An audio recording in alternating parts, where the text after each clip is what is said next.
Voy a tratar ahora el tema del resentimiento y el perdón. Todos tenemos una clara inclinación a la felicidad. Nadie desearía no ser feliz, porque en nuestra misma naturaleza está la natural inclinación hacia la felicidad que todos deseamos. Sin embargo, hay obstáculos que pueden interponerse en ese camino hacia la felicidad. Algunos pueden ser externos, pero hay otros que son de carácter interno y que impiden que personas que podrían tener las condiciones generales para ser felices no lo sean porque no han logrado resolver algo que llevan dentro. Este es el caso de los resentimientos. Cuando una persona tiene resentimientos, está como bloqueada para ser feliz. De manera que es importante profundizar en el modo de superar este problema para poder alcanzar esa meta que está impresa, como decía antes, en nuestra naturaleza, que es la felicidad. La exposición la voy a dividir en dos partes. La primera, procuraré explicar en qué consiste el resentimiento, dando algunas sugerencias de soluciones que puedan ayudar a evitar o a superar los resentimientos. Y en la segunda parte me centraré en el medio y en el recurso principal con que se cuenta para el resentimiento, para evitar el resentimiento, que es el perdón. Por lo tanto, dividiré en dos partes la exposición. La primera versará sobre el resentimiento y la segunda sobre el perdón.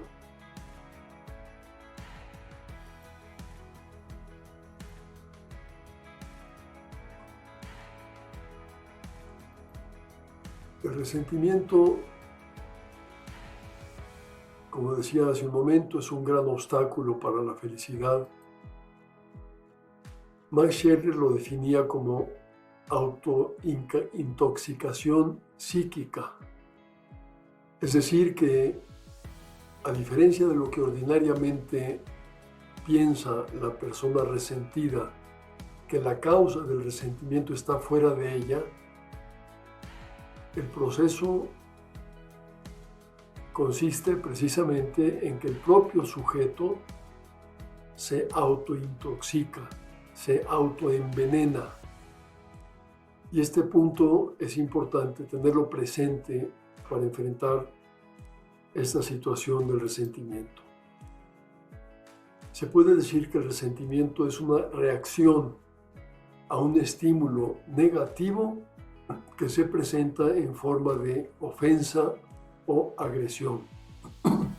Ese estímulo puede ser real o imaginario, pero en cualquier caso hay una reacción ante aquel estímulo que nos viene a la conciencia. De manera que la clave va a estar en la respuesta, en el modo de contestar, de reaccionar ante las agresiones. Y eso depende de cada quien.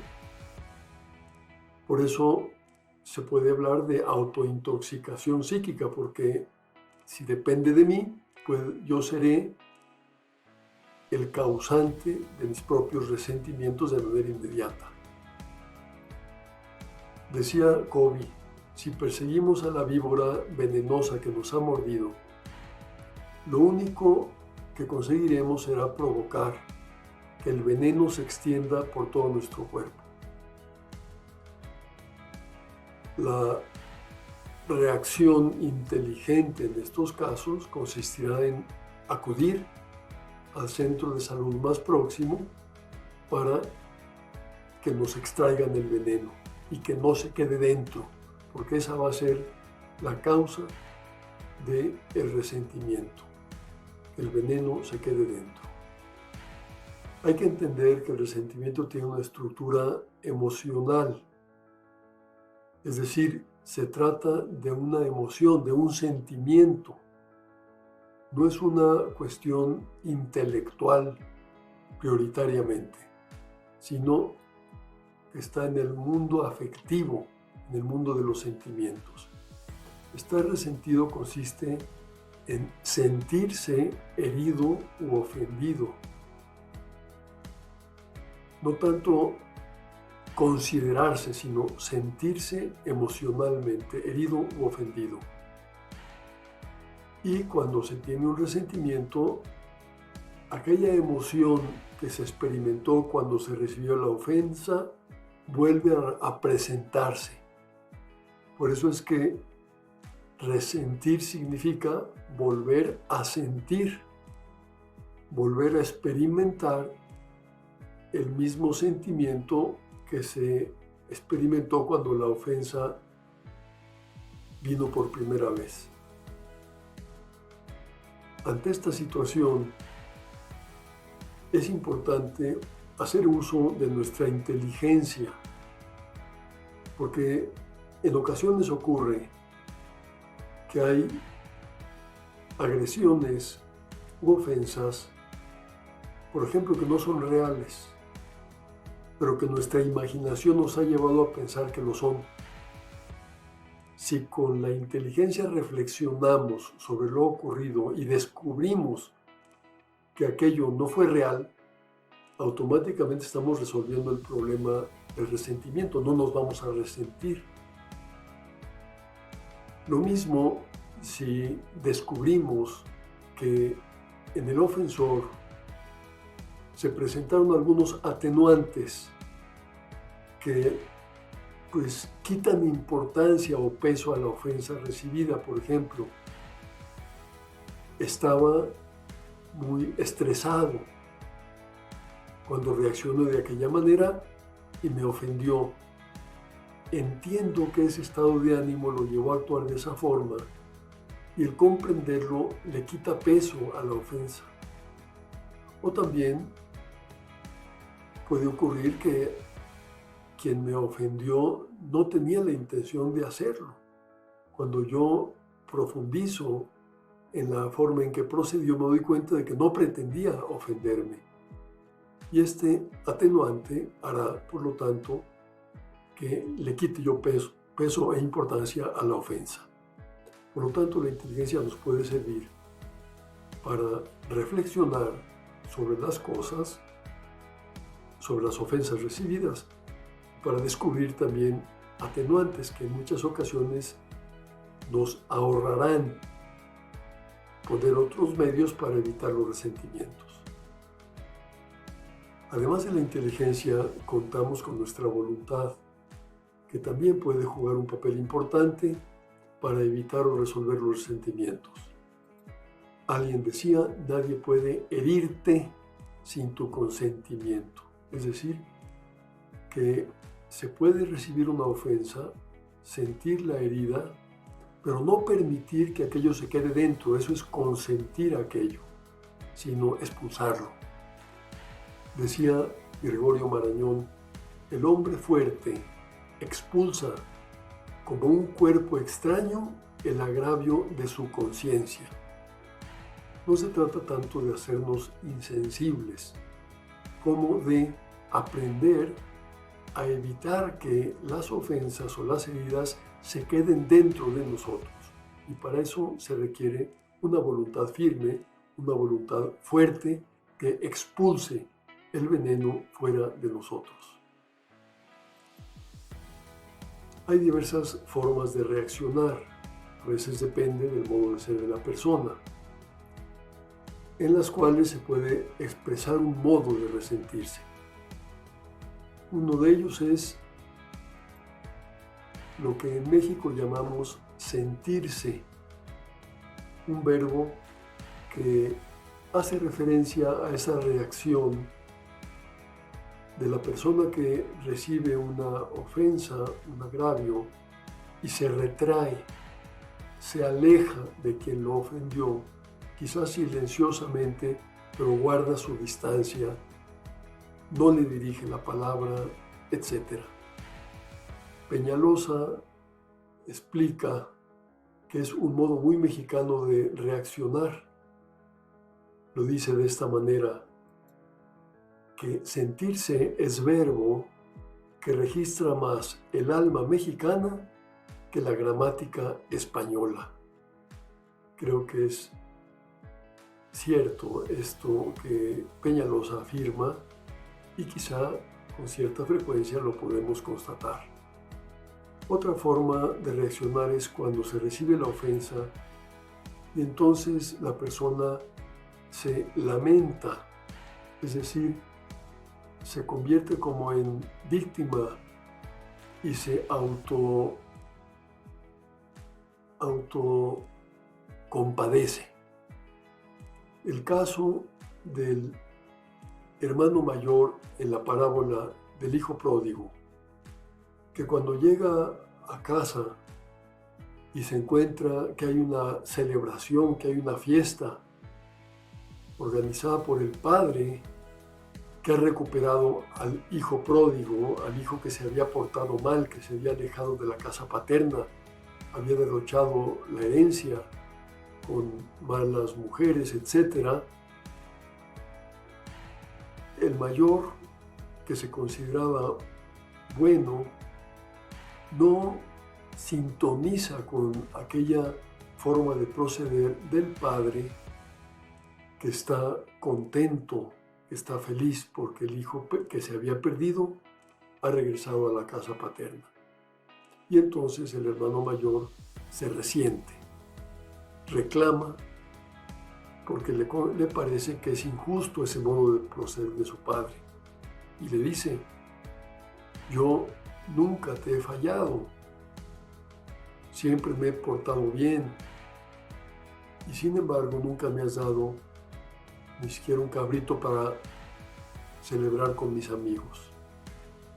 El padre le aclara, tú siempre has estado a mi lado, todo lo mío es tuyo, lo has tenido todo, como diciéndole, no tienes por qué autocompadecerte. Un tercer modo de reaccionar es propiamente el resentimiento en sentido completo, que consiste no solamente en sentir la ofensa recibida, odiar a quien la ha provocado, sino también incluye el deseo de venganza, incluye el afán de vengarse de aquel que ha sido el agresor. Tú me has hecho esto y tendrás que pagar por ello. Alguien decía, el resentimiento es un veneno que me tomo yo esperando que le haga daño al otro.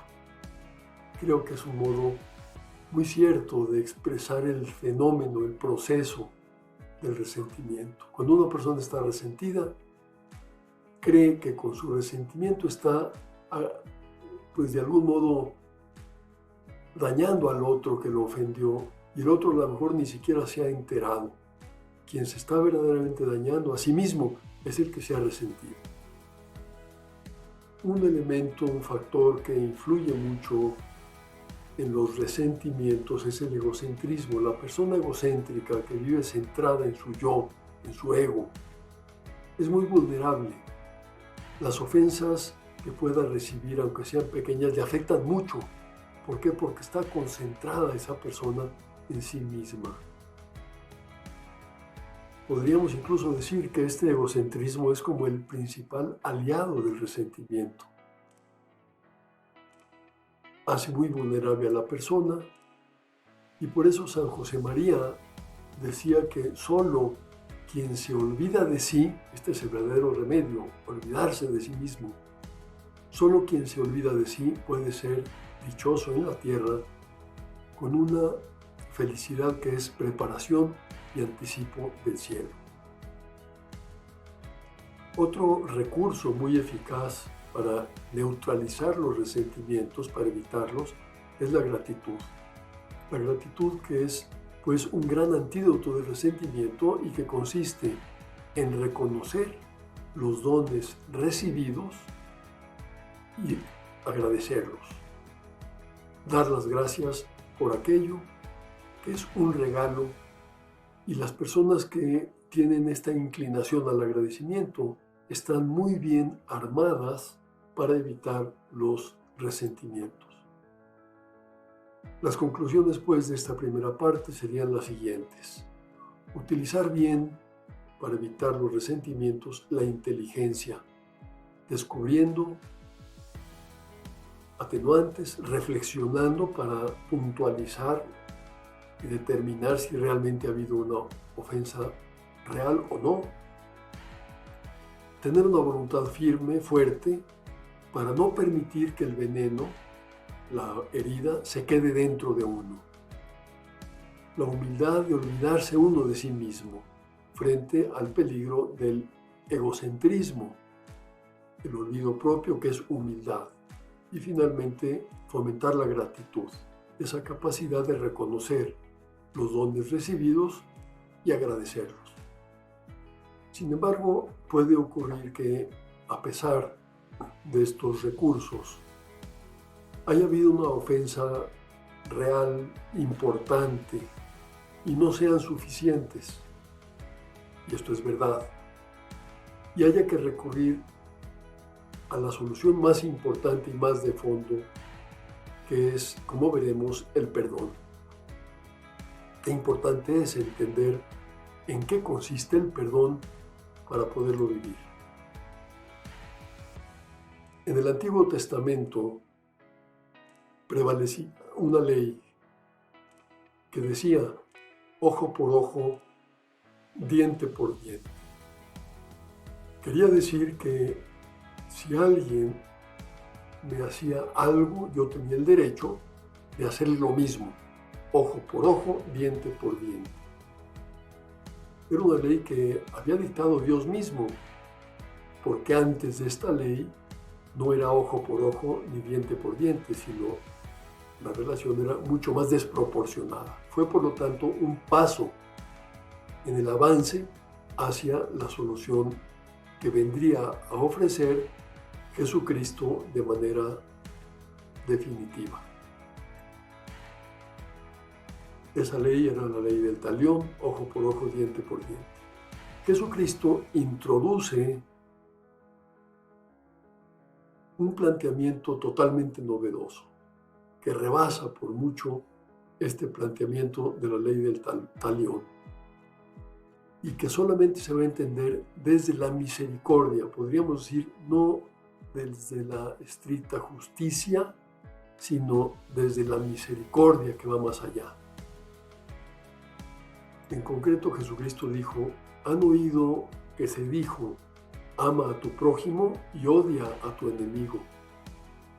Yo en cambio les digo, amen a sus enemigos, hagan el bien a los que los odian. Un planteamiento muy difícil de vivir, ciertamente, pero que solamente desde ahí, desde esa perspectiva, desde un amor incondicional al prójimo, aunque sea nuestro enemigo, se va a poder entender el tema del perdón. Y para ello hace un planteamiento Jesús cuando dice, sean misericordiosos como su Padre es misericordioso. Es decir, hay que apuntar a una misericordia tan grande como la de Dios para poder vivir estas exigencias que está planteando sobre el perdón. Ayuda mucho a entender qué significa perdonar. Lo primero que hay que aclarar es que perdonar no significa dejar de sentir la herida.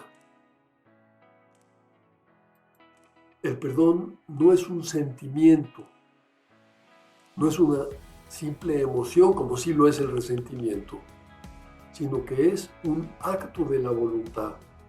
Y esto tiene una ventaja importante. Así como nosotros no tenemos un dominio directo sobre nuestros sentimientos, sí lo tenemos sobre nuestra voluntad. Nuestra voluntad puede decidir lo que quiera decidir. Y el perdón es una decisión. ¿Qué es lo que se decide cuando una persona está dispuesta a perdonar? La decisión consiste en cancelar la deuda moral que el ofensor contrajo con el ofendido. Quien ofendió contrajo una deuda de carácter moral, pues el ofendido puede perdonar cancelando la deuda, eliminando aquello como si no hubiera ocurrido nada. Esto es perdonar. No significa que por eso el sentimiento de rechazo, incluso de odio hacia la otra persona, desaparezca automáticamente. Pero si ha habido un acto de perdón, la decisión de perdonar, lo que habría que hacer es que esos sentimientos negativos no se consientan. Por eso, después de haber perdonado, lo que hay que hacer es no consentir ese resentimiento, ese rencor, ese odio, ese afán de venganza, si vuelven a surgir, si vuelven a brotar. No consentirlos con la voluntad, es decir, rechazar aquello.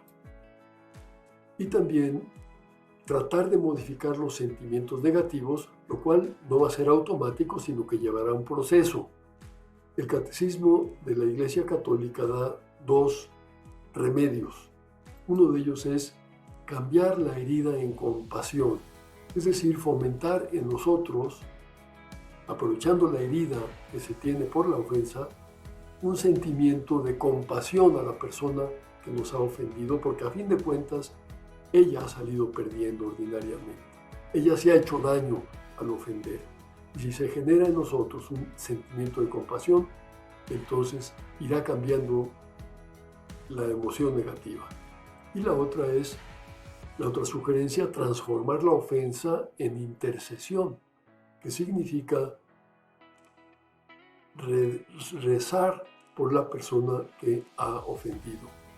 El hecho de pedirle a Dios por ella es una señal clara de que queremos perdonar, de que hemos perdonado, pero al mismo tiempo también Dios dará la gracia para que ese sentimiento negativo contra el otro se transforme y vaya desapareciendo. Es lo mismo perdonar que olvidar. En ocasiones escuchamos la expresión perdono pero no olvido. Pues no significa lo mismo. Cuando una persona dice perdono pero no olvido, en el fondo no quiere perdonar. Si no quiere olvidar es porque no quiere olvidar. Sin embargo, no por el hecho de perdonar se olvida la ofensa automáticamente. La persona que de verdad ha perdonado desearía olvidar. Por eso se puede decir que perdonar es querer olvidar. Y luego hay que proceder como si se hubiera olvidado aquello, es decir, no pasar factura a la persona que ha ofendido, sino tratarla como si nada hubiera ocurrido, puesto que ya se le ha perdonado.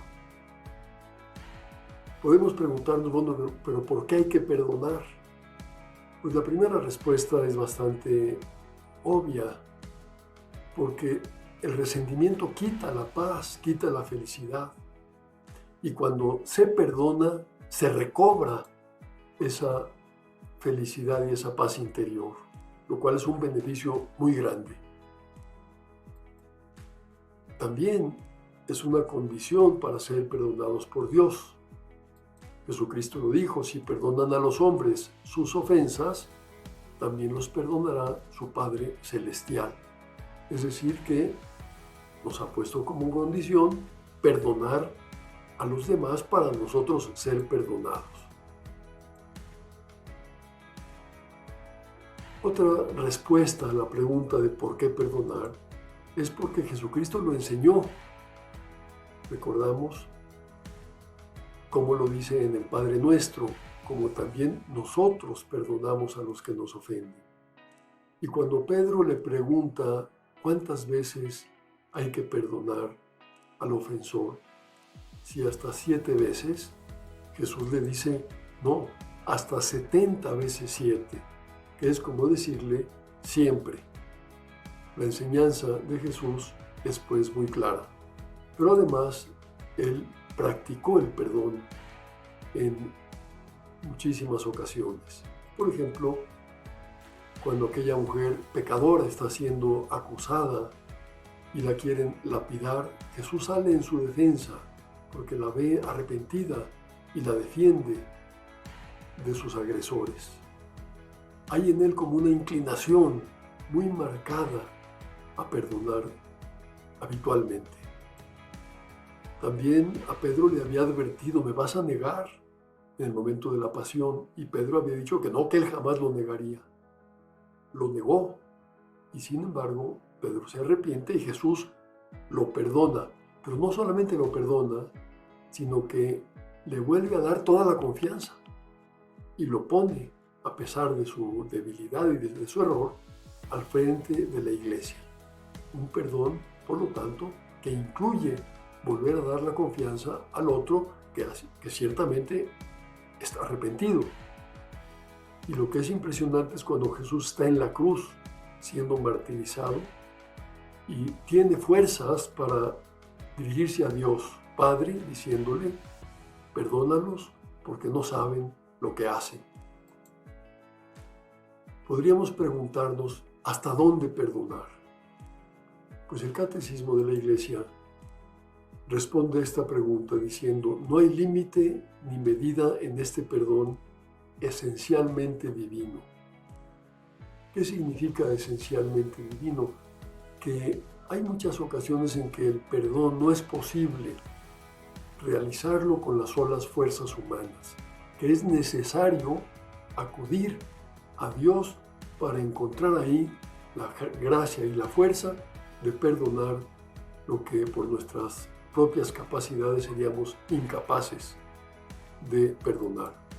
Por eso, para perdonar, sobre todo aquellas ofensas que pudieran parecer incluso imperdonables, es necesario contar con Dios.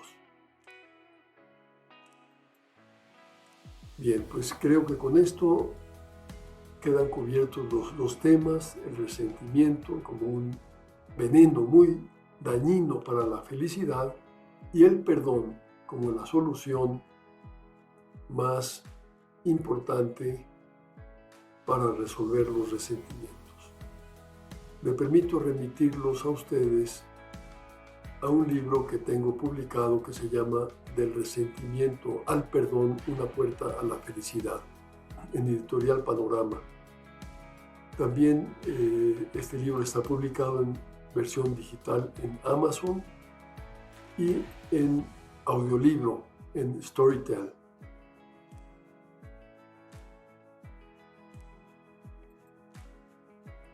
Bien, pues con esto me quiero despedir, agradeciendo a ustedes la oportunidad de haber tenido este rato para intercambiar ideas que pueden resultarnos aprovechables a todos.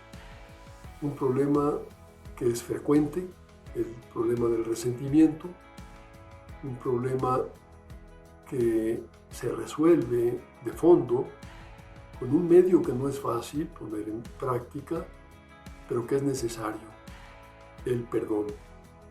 Creo que, habiendo entendido lo que significa perdonar, se encuentra un camino más andadero para poder dar el paso en esa dirección. Y podemos estar seguros de que si nosotros somos capaces de perdonar las ofensas, evitaremos ese obstáculo para la felicidad que es el resentimiento, y habrá en nuestro interior paz, que es lo que en el fondo todos deseamos. Pues agradezco haber tenido esta oportunidad de compartir con ustedes las ideas sobre el resentimiento y el perdón, que espero les resulten útiles. Muchas gracias.